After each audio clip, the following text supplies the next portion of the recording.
My brothers and sisters in the light, do you wake up between 3 and 4 in the morning?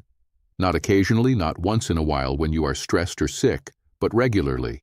Do you find yourself suddenly alert in the darkness, pulled from deep sleep to complete wakefulness in an instant, unable to return to rest no matter how hard you try? Lying there in the darkness, wondering why your body has pulled you from rest at this strange hour when the world around you is silent and still?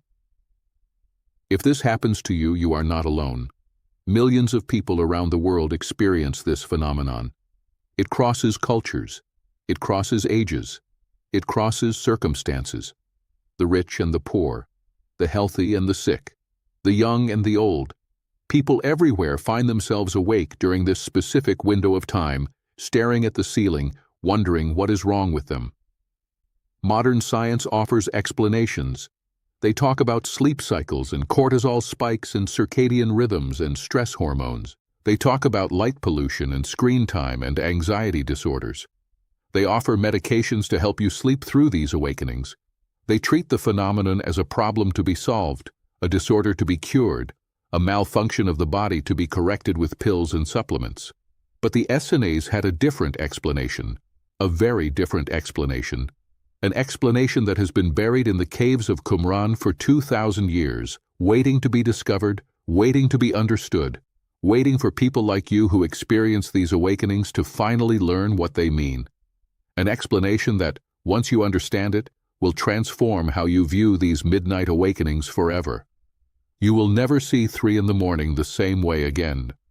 The Essenes called the hour between 3 and 4 in the morning the hour of divine visitation. In Hebrew, they had a specific term for it that appears in their scrolls. They believed that during this specific window of time, something changes in the spiritual realm. The veil between the physical world and the spiritual world becomes thinner than at any other hour of the day or night. Communication between heaven and earth becomes easier. Prayers spoken during this hour carry unusual power, reaching the throne room with unusual speed and clarity. Decisions made during this hour receive unusual insight, as if the fog that normally clouds human judgment has lifted temporarily, and provision that has been blocked, finances that have been stuck, breakthrough that has been delayed, all of these can be released during this hour in ways that are simply not possible during ordinary hours. For over 200 years, the Essenes structured their entire community around this hour. They did not see waking at this time as a sleep disorder to be medicated away. They did not view it as an inconvenience or a problem. They saw it as a divine invitation to be accepted with gratitude. They saw it as God Himself reaching into the physical realm and tapping His children on the shoulder, saying, "Wake up, I have something to tell you, I have something to give you, I have something to release in your life." And those who accepted the invitation, those who rose and engaged with the hour rather than fighting it, experienced breakthroughs in their spiritual lives and their financial lives that those who slept through the hour never experienced. Today I am going to reveal what the Essenes taught about this sacred hour. I am going to explain why you may be waking up during this time with such consistency. I am going to show you that what you thought was a problem is actually an opportunity.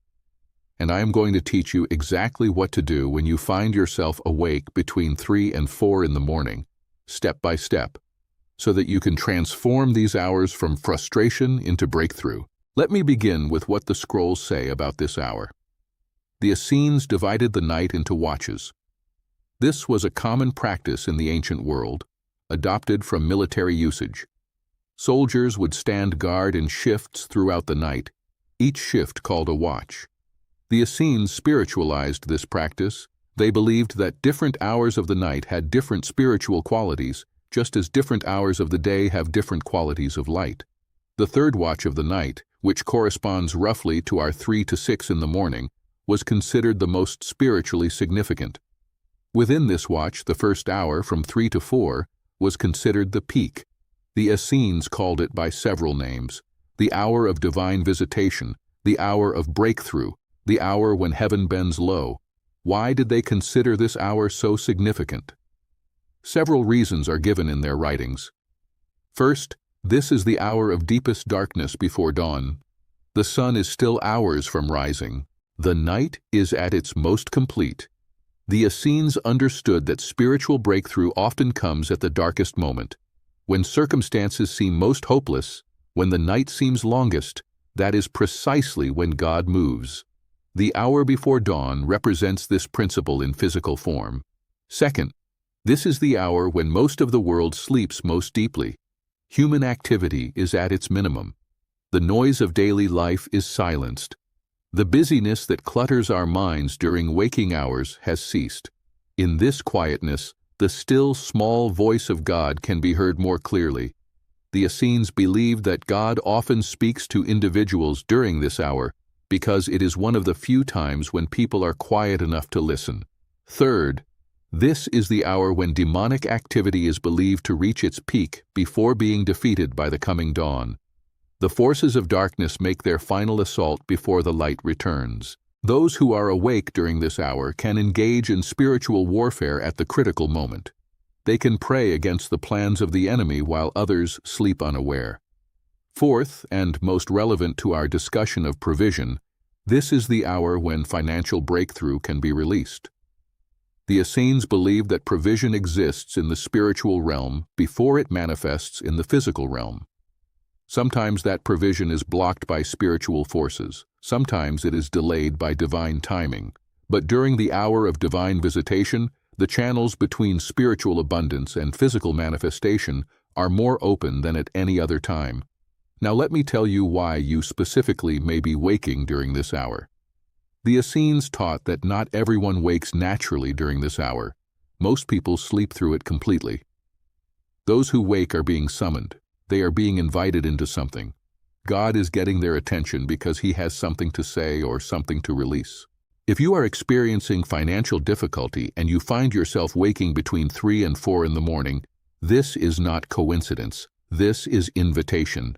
God is calling you to engage with Him about your provision during the hour when breakthroughs are most likely to occur.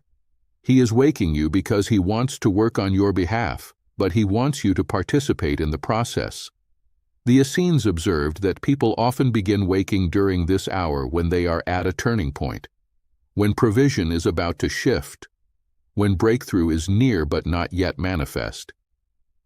The awakening is a sign that something is happening in the spiritual realm that requires your attention and your agreement. Many people respond to these awakenings with frustration. They try to force themselves back to sleep. They take medications to prevent the waking. They view the awakening as a problem to be solved rather than an invitation to be accepted. And in doing so, they miss what God is trying to do in their lives. The Essenes responded differently. When they woke during the hour of divine visitation, they did not try to return to sleep. They rose. They lit a candle. They opened the scrolls. They prayed. They listened. They engaged with the moment rather than fighting it. And they experienced things during those hours that transformed their lives. Before I tell you exactly what to do when you wake during this hour, let me share something important. What I am teaching today is just the beginning. The complete Essene wealth system has been compiled into a 21-day protocol that I have prepared for those who are serious about permanent transformation. It is called the Essene Wealth Code, 21 Days to Financial Freedom. In this guide, you will find specific prayers for the hour of divine visitation, along with 20 other practices that will transform your financial life. The link is in the description below. Now let me teach you the Essene practice for this sacred hour.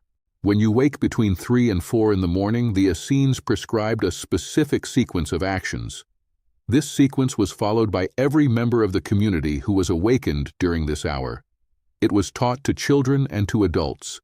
It was considered one of the most important practices in the entire Essene tradition. Step 1.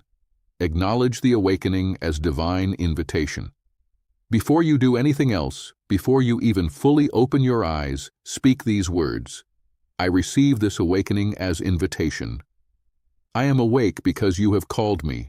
I am listening. Speak, Lord. This acknowledgement shifts your entire orientation. Instead of seeing the awakening as disruption, you see it as appointment. Instead of fighting to return to sleep, you embrace the moment as sacred. This simple acknowledgement opens your spirit to receive what God wants to give. Step 2. Rise from your bed. Do not lie there hoping sleep will return. Do not pick up your phone and scroll through distractions. Rise. Put your feet on the floor. Stand up. The physical act of rising is spiritually significant. It demonstrates your willingness to engage. It shows that you are taking the invitation seriously. Step 3. Light a candle or a small lamp. Do not turn on bright electric lights. The harsh light will shock your system and prevent the gentle awareness that this hour requires. A single candle provides enough light to see while maintaining the darkness that makes this hour sacred. The Essenes always lit a single flame during their nighttime prayers. Step 4. Sit in a posture of receptivity. Find a chair or sit on the floor. Close your eyes or keep them softly focused on the flame. Breathe slowly and deeply. Let your body settle. Let your mind quiet. Let the busyness of daily life fade away. This is not the time for action. This is the time for reception. Step 5. Ask the question. Speak out loud if you are alone, or whisper if others are sleeping nearby. Ask, Lord, why have you awakened me? What do you want to say? What do you want to give? What do you want me to receive? Then be silent. Wait. Listen. Do not fill the silence with your own words. Let God speak. This listening may take many forms. You may hear words in your spirit. You may receive impressions or images. You may feel a sense of peace about something that has worried you. You may remember something you had forgotten. You may receive clarity about a decision you have been struggling with. The Essenes taught that God speaks in many ways during this hour, and we must be attentive to whatever form His communication takes. Step 6. If you receive nothing specific, pray for provision. The Essenes had a specific prayer for the hour of divine visitation related to finances. You can pray something like this: Father, I come to you in the hour when heaven bends low. I bring my financial needs before you. I ask for provision to be released. I ask for blockages to be removed. I ask for doors to be opened. I ask for opportunities to be revealed. I receive what you have stored for me in heavenly places. Release it now into my life. I receive it by faith. Amen. Step 7. Stay awake until you sense release. Do not try to return to sleep immediately after praying. Stay in the posture of receptivity until you sense a shift. This may take 15 minutes. It may take an hour. You will know when the encounter is complete. There will be a sense of peace, a sense of completion, a sense that what needed to happen has happened. Then you may return to bed and sleep will come easily. If you are finding value in these ancient secrets, take a moment to subscribe to this channel and tap the notification bell. Every week, I reveal another practice from the caves of Qumran. These are practices that have been hidden for 2,000 years. Subscribe now so you do not miss a single revelation. And I want you to do something right now. In the comments below, type, I understand the hour. When you type this, you are declaring that you now see your nighttime awakenings differently. You understand that they are invitations, not disruptions. Type it now, I understand the hour. Now let me tell you about a woman in the Essene community who learned the power of this hour. This story is preserved in the records as a teaching example, and it was told to every new member of the community who struggled with nighttime awakenings. In the Essene records, there is an account of a widow named Miriam who came to the community with her 3 children after her husband died unexpectedly. Her husband had been a craftsman, a good man who provided well for his family. But he had been killed in an accident, crushed by falling stones while working on a construction project. He died instantly, leaving Miriam alone with 3 mouths to feed and no means of support. She had no resources of her own. In that culture, women did not own property or conduct business independently. Everything had belonged to her husband, and when he died, his family claimed it all. They said she had brought bad luck to their son. They said her children were not truly his. They rejected her completely and cast her out with nothing but the clothes she wore and the children who clung to her skirts. She wandered for weeks, begging for food, sleeping in doorways, watching her children grow thin with hunger. She heard about the Essene community, about their generosity to strangers and widows, and she made the long journey to Qumran with her last reserves of strength. The elders welcomed her into the community, as they welcomed all who came in genuine need. She and her children were given a place to live, food to eat, clothing to wear. The physical needs were met.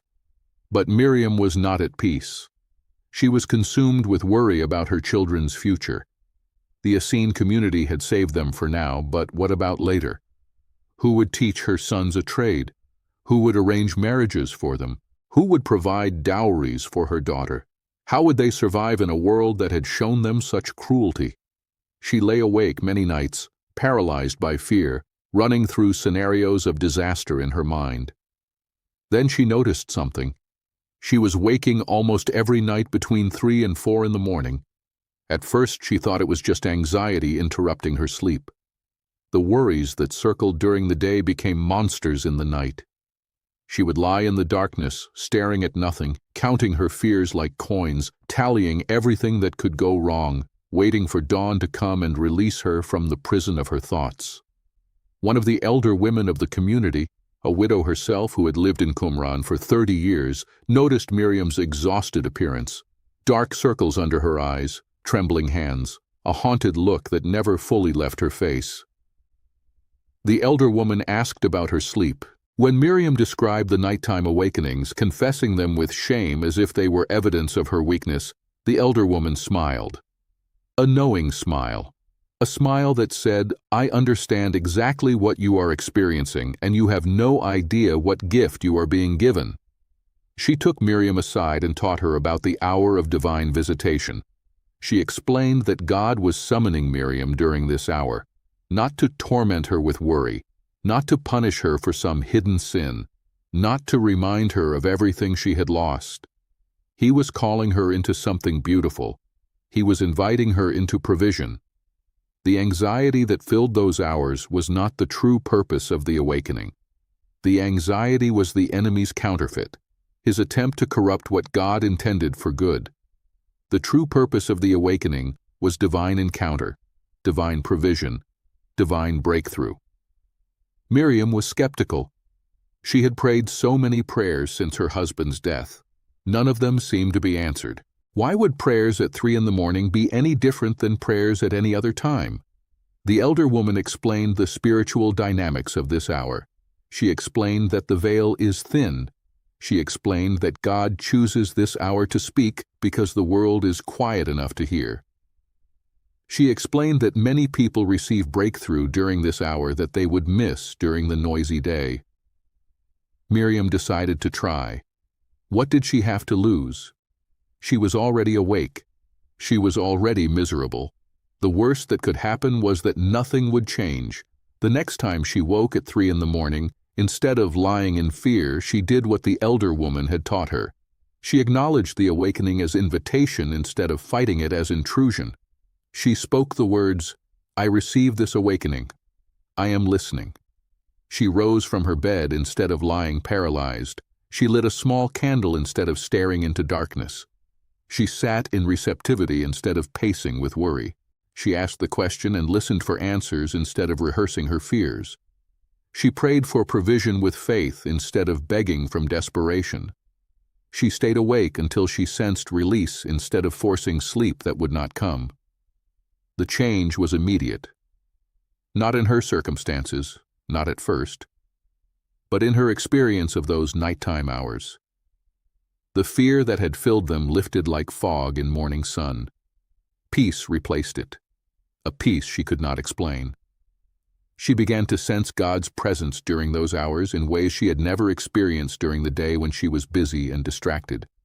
She began to hear His voice, gentle and reassuring, speaking promises over her and her children that seemed impossible but felt true.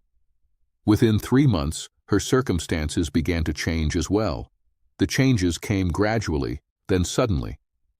A family in the community offered to take her oldest son as an apprentice in their carpentry trade. He would learn skills that would support him for life. Another family, seeing her diligence and faithfulness, offered to teach her skills in weaving and dyeing that would allow her to contribute to the community and receive support.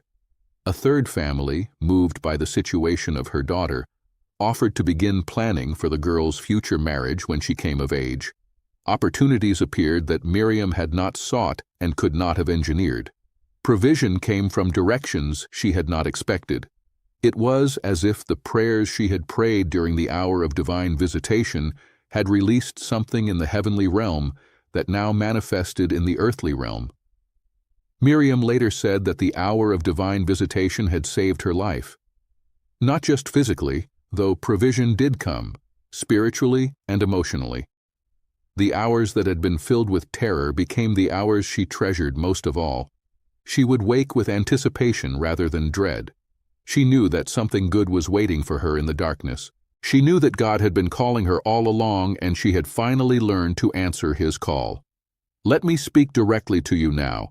If you have been waking between 3 and 4 in the morning, God is calling you. He has something to say. He has something to give. He has provision stored up in heavenly places that He wants to release into your life. But He is waiting for you to engage. He is waiting for you to stop fighting the awakening and start embracing it. Tonight, or the next time you wake during this hour, do not reach for your phone. Do not turn on the television. Do not lie in frustration waiting for sleep to return. Rise, light a candle, sit in receptivity, ask the question, listen for the answer, pray for provision, stay until you sense release. Do this consistently and watch what happens in your life. The Essenes practiced this for over 200 years. For over 200 years, they experienced divine encounters and financial provision during this sacred hour. The same experience is available to you. If you are ready for complete transformation, the 21-day protocol is waiting. The Essene Wealth Code will guide you through the Hour of Divine Visitation prayers and 20 other practices that will transform your relationship with money forever. The link is in the description. Before you leave, type one more time, I understand the hour. Let this be your declaration. Let this be the end of fighting your nighttime awakenings and the beginning of embracing them as divine invitation. My brothers and sisters in the light, remember what the Essenes taught about the hour between 3 and 4 in the morning. It is the hour of divine visitation. It is the hour when heaven bends low. It is the hour when breakthrough comes. It is the hour when provision is released. If you wake during this hour, you are being summoned. You are being invited. You are being called into something that could change your financial life and your spiritual life forever. Do not sleep through your invitation. Rise and receive what God has for you. May the God of Abraham, Isaac, and Jacob meet you in the night hours. May He speak to you when the world is silent. May He release to you what has been stored up in heavenly places. May the hour of your awakening become the hour of your breakthrough. Go in peace. Go in power. Go in prosperity. Until next time, this is Rabbi Enoch, keeper of the scrolls, servant of the light. Shalom.